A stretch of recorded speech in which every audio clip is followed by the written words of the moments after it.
I was the kid who was always trying to climb to the top of the tree or push the limits of how far I could go. I was definitely that kid who was looking for adventure. Well, growing up in Louisiana, it's not very easy to find things to climb on. It's a pretty flat place, and I think that's what really led me to start traveling in the first place. I wanted to climb mountains. That was something I've always wanted to do. I don't know why exactly. My dad wasn't a mountain climber or anything like that. There was no inspiration at all other than what was in my brain and in my heart, and that's what led me to kind of leave Louisiana and start looking for mountains.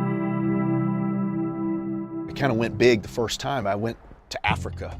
I left Louisiana when I was 18 and climbed Kilimanjaro. It was the first time I'd ever really been that far outside the United States.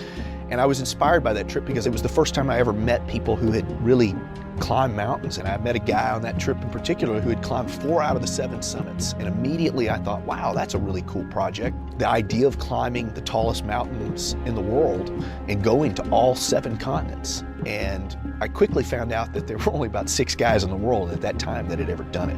And as soon as I found that out, I was like, okay, I'm in. I'm going to join that club. That's a pretty exclusive thing. I mean, more guys have been to the moon than climbed the 7 summits at the time. And so I thought, wow, what a unique goal. And you better be pretty fixated on that goal to actually put up with the conditions that you would find in places like that. Super extreme cold or super extreme hot weather, climbing to high altitude, those types of things, you better be pretty committed to doing it. And I was very committed. And I committed my entire life to climbing the 7 summits and exploring the world. And I knew that if I did that if I was to even just go to all 7 continents, I would find my calling, that I would make the connections to find out what the rest of my life was going to be.